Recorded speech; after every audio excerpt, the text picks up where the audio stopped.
Good evening, everyone. Thank you so much for joining us at our inaugural book club event. My name is Andrea Green. I am thrilled to be here tonight with you all. I am an alumni from the class of 1996. Hopefully, nobody does the math on that. And I'm co-chair of the Duke Jewish Alumni Network, also known as DJAN. I really am so pleased to be here tonight.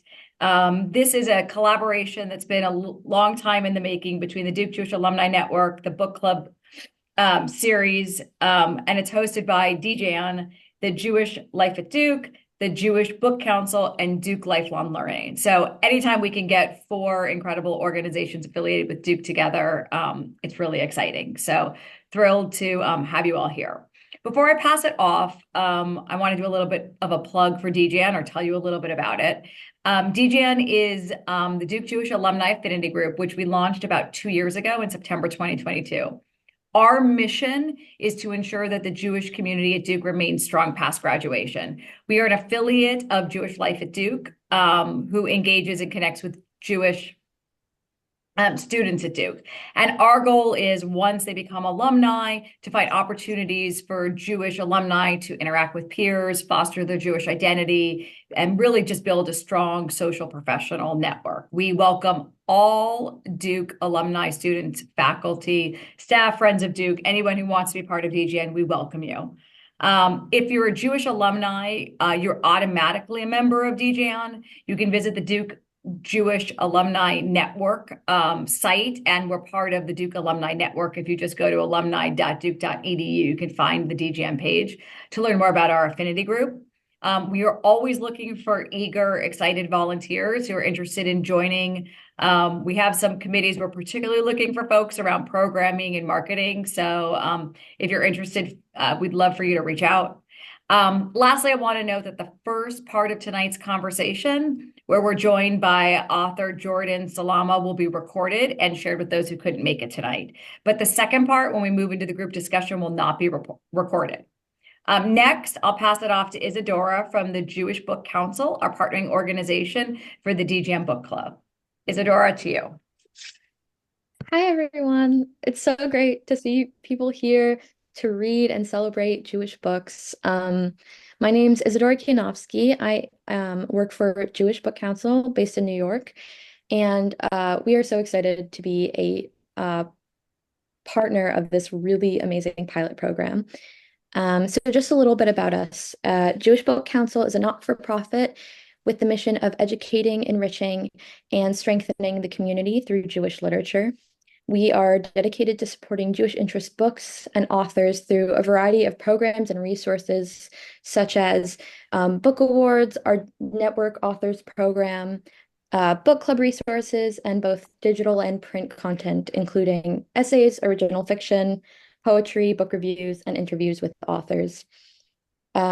It feels vital now more than ever to support the stories that encompass Jewish life and experience to come together and engage in discussion, hear different perspectives, and to just ultimately share in the love of the written word. So the best way to support Jewish authors and books is to do exactly what you're all doing right now, which is to come together, invite authors into your community, and read Jewish books. So thank you so much for taking the time to be here, because it really does make a difference. And Jewish Book Council is committed to helping you learn more about Jewish literature in any way we can, through resources, programs, and we have this amazing community of readers, writers, literary professionals, and it's always growing. So if you are interested in getting involved or you want to know more, I'm going to paste a link to our website in the chat in a few minutes. And also, I'm going to paste my email just in case anyone wants to get in touch, learn more about what we do, get involved. So, yeah, thank you to everyone who's made this happen. DJAN, Jewish Life at Duke, Duke Lifelong Learning, and everyone who's, moderating and visiting today. So, thank you so much. Thank you, Isadora, and the Jewish Book Council. We really are so excited to partner with you. Now I'd like to introduce you to tonight's facilitator, Danya Belkin. She is currently a senior at Duke studying political science with a certificate in innovation and entrepreneurship. She also co-founded the group called Jutinos at Duke. I love the name and the concept. It's a group of Jewish Latin students that has grown quite a bit since she founded it, with now over 80 members. She is the person who brought this book, Stranger in the Desert, to campus last year for a conversation with students. So I'm thrilled that she will facilitate our conversation tonight. Danya, over to you. Thank you, Andrea. I'm so excited to be moderating today. It is my pleasure to introduce you all to Jordan Salama, the author of Stranger in the Desert, an intergenerational family story that chronicles a journey across Argentina in search of traces of his Syrian Jewish great-grandfather, a traveling salesman in the Andes. Jordan's stories about culture and migration in the Americas have appeared in National Geographic, New York Magazine, the New York Times, and other national and international publications. He is also the author of Every Day the River Changes, A River Journey Through Colombia, which was named a Kirkus Review's Best Book of 2021, and the pre-read at Princeton University, where Jordan graduated in 2019. He has been based in recent years between New York and Buenos Aires. Thank you for being here with us today, Jordan. I'm going to ask you a few questions about your book to get us started. Those in the audience can submit questions they have through the Q&A feature. My first question for you is, can you share the inspiration behind the book and the progression of the book? What did the process of writing it look like? Yes. First of all, I'm so grateful to be here. Thank you all for coming. And thanks, Danya, again, for humoring me for another hour of conversation. I was at Duke in March. Earlier this year, and it was so fun to meet the Jutinos. At Princeton, we had a similar group called JLATs, so it's cool to see the Jewish Latin American, groups of students expanding. And this is kind of what this book is about, right? About like embracing diverse Jewish identities and what it means to be Jewish from many, many different places in the world. And that's my family's background. So I was born and raised in the US. But my family comes from a bunch of different places. My mom was born in Baghdad, and my dad's family are Syrian Jews who migrated to Argentina and the rest of Latin America before eventually coming to the United States. So a few years ago, I was in my grandfather's basement in suburban New York when I found an old binder like stuffed with, piles of paper and old photographs falling out the sides. And it was just labeled in Spanish, Historia Antigua, which was, it means the ancient history in Spanish. And it chronicled like 500 years of our family's wandering oral history that my grandfather had been the first person to write down. And so I spent a few months like flipping through this binder in secret, thinking that Abuelo didn't want me to read it because there was some kind of terrible secrets kept inside that he wanted to keep from us. But in fact, he really wanted somebody to read it. No one ever took the time to ask him. So when he found out that I was checking out his binder, we started reading it together. And he started telling me the history of our family, the stories of our family. And in there was this mystery secret thing. You've all read the book. It was basically this, this story of a traveling salesman ancestor who had these long lost children. And I went looking for them. So the process of writing this book actually happened over a large span of time, because it was about 2016 when I found the binder. It was 2017 when I first went by myself to Argentina. Then I went back in 2020 and again in 2022 and 2023. But in those last two times living and working in Buenos Aires, that was when I actually sat down and wrote the book as it exists now in its current form. But it's like this slow cooking process, right? Like kind of when you're simmering soup on low temperature, where I was thinking about all these ideas and how they intersected with the way I was living my life. And that's the kind of final product that now you all have in your hands. What was the most surprising or unexpected discovery you made during your travels or research for this book, and how did it shape your understanding of your family's history? Well, I write a lot about migration in general, not just Jewish migrations. I write a lot about Latin American immigration to the United States. And in every case, and this was then, I shouldn't have been surprised that this happened for me too, but you always learn that no matter how unique or, special you think a story is, it may be the most interesting story in the world, but if it has to do with immigration, it usually means that you're not the only one who went through it. So I thought, oh, Syrian Jewish traveling salesman on a horseback in the Andes Mountains, like that's definitely, nobody else has that kind of history. Well, it turns out there's a lot of people who have that kind, like none of our family stories exist in a vacuum. And we all follow patterns of who were the people who we knew who went first and started to do things and created this path, and then who followed. So it turns out that being a Syrian Jewish traveling salesman in the Andes Mountains of Argentina was pretty common in the 1920s, and that there were hundreds, if not thousands, of people who worked in this way across South America. And that to me was a big surprise because you hear that and you're like, whoa, that's super different. But it turns out we're all part of something bigger. And that's a big message of the book, I think. That's awesome. How are you finding the book received as you interact with readers? What do you want readers to take away from it? Yeah. Well, so I've done, I mean, Jutino's was, I guess, in the middle of my whirlwind book tour of the beginning of 2024. But I've done like something like between 30 and 40 events for Stranger in the Desert since then. And I wish I had it with me to show you all, but I have this like guest book that you all signed from Duke. I don't know if you remember, Danya, but it's this like just this notebook that I got where I ask people to write their name and where their family is from. And what's so cool about that is that in every city that I've gone to and some virtual events too, I basically have a catalog of like in New York, where are people's Jewish families from? Where in Boston, like where are people's Jewish families from? And you can see these patterns and things like that, which is really cool. But mostly people who are showing up to my events, and I'd wonder, what drew some of you to the book as well. Um, Mostly people are coming because they are interested in doing the same things with their families. And maybe they don't know where to start, or they have started, and they don't know how to continue, or they are perfectly on a happy path. They just want to hear other people's experiences. And so as a result of making that, what I've called the guest book, we're basically building a community of like seekers of family stories, of curious people who want to discover our pasts and our heritages and better understand what it means for ourselves and our lives and our families going forward. Awesome. Thank you. I'm going to ask one more question and then I'm going to open it up to audience questions. So my last question is, what are you working on next? Oh, Danya, this is stressful. This is a stressful question. Um, what are you writing your thesis about? That's like when you ask a senior what they're writing their thesis about, and then it's a very difficult question. Um, well, I'm really spending a lot of time bringing Stranger in the Desert to different communities. I think that this year it's been really important to me to have these kinds of conversations about Jewish identity and what it actually means to be Jewish and how our history kind of factors into who we are as people today. Um, and so I've been focusing a lot on these kinds of events and engagements, but also I've been writing stories. I'm working on a big story again, about Latin American migration to the United States right now. That's been taking a lot of my time, and I think might be the basis of a new longer project, but I really haven't started to think about what the next book is just yet. Um, just working on stories and bringing this book to a big audience. So. Well, we're excited to see what, your next writing is.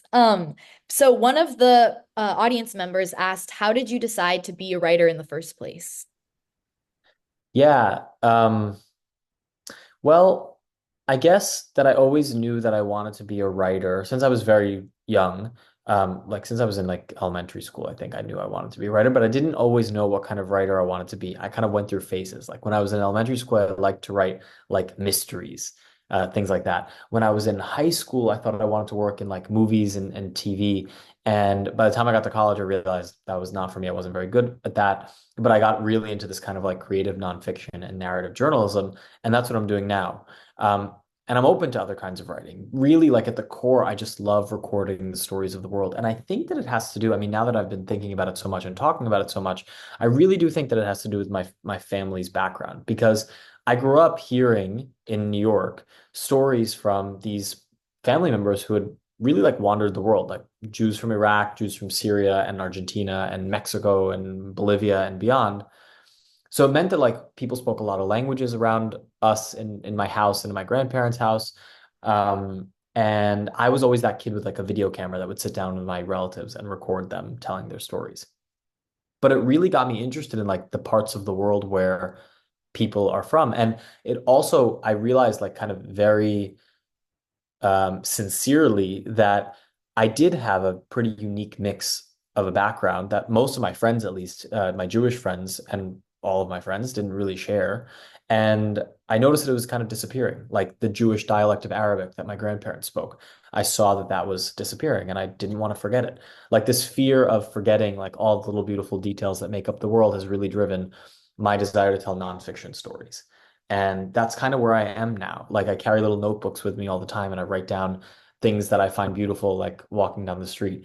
And I think that that is a good representation of who I am as a writer because I just make lists until finally I see something in those lists that represents a kind of broader narrative that I want to share.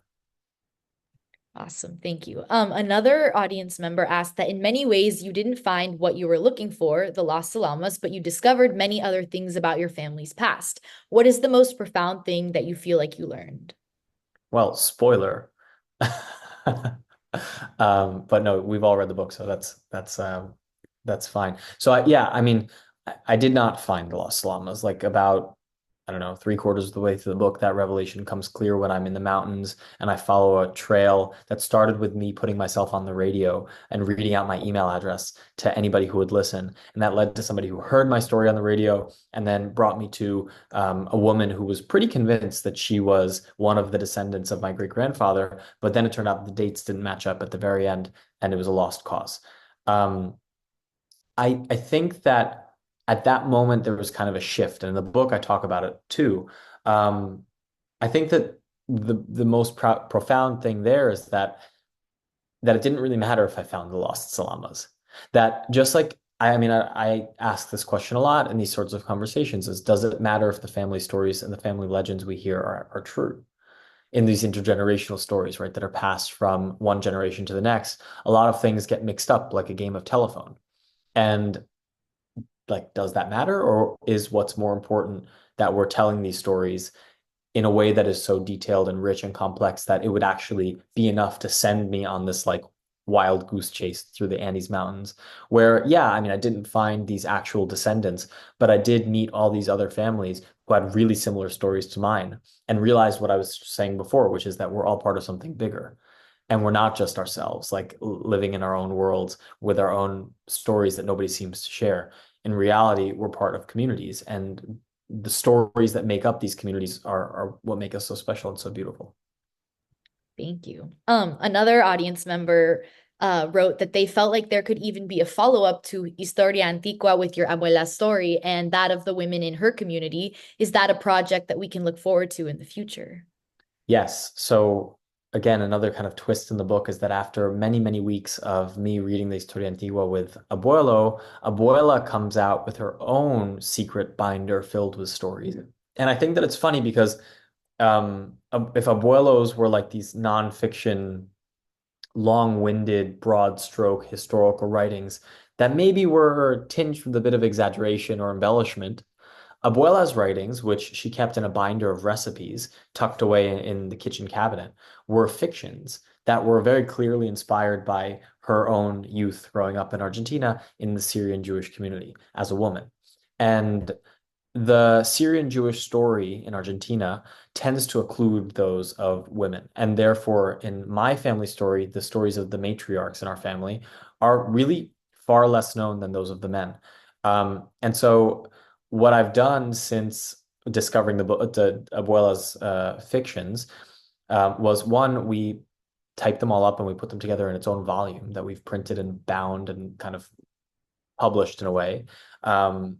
Which are called Cuentos Guardados Entre Mis Recetas, which are stories hidden within my recipes.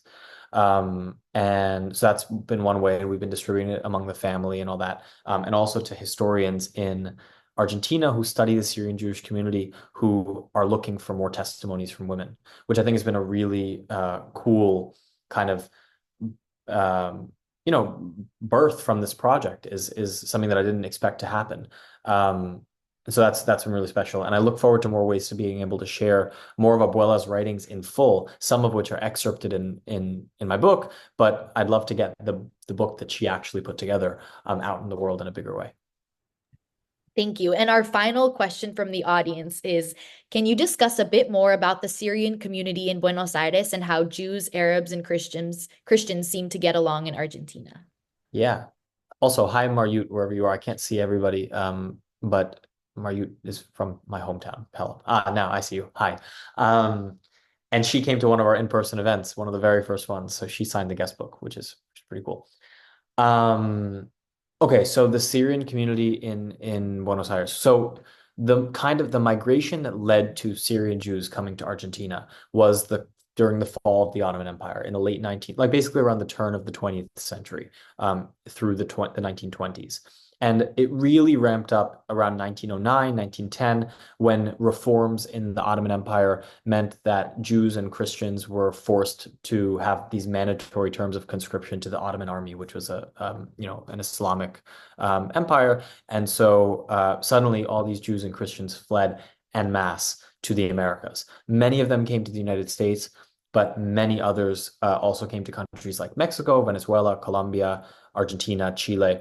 So you have a lot of Syrian and Lebanese people, especially Syrian and Lebanese communities that populate many, many important rural and urban areas of almost all of the countries in Latin America, which is, I think, a pretty hidden history that a lot of people don't know about.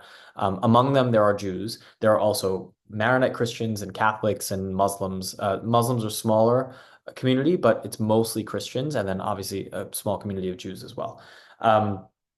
My experience wandering through the mountains was that the Syrian Christian and Syrian Jewish community in Argentina has been very, very connected for a good part of the 20th century. And even until now, they share common singers, obviously heritage of food and some traditions and language and things like that. And there really isn't the kind of, or there wasn't at the time, right? We're talking about 2017. So a lot has changed in 2017, but there wasn't at the time the kind of perceived sense of strife. Like there were times when I hesitated to tell people that I was Jewish. And then when I did, I was totally surprised and had absolutely no bad experiences whatsoever on, in a kind of personal way.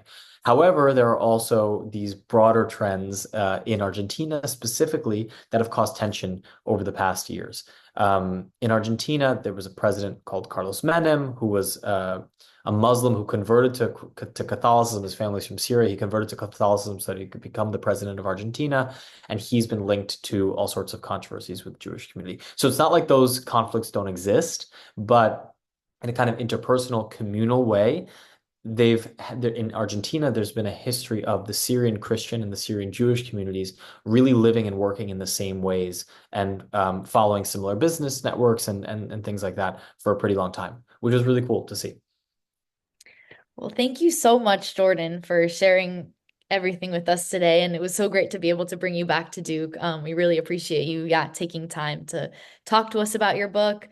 Jordan is now going to exit the Zoom, and we're going to continue the conversation. And a reminder that the rest of the Zoom will not be recorded.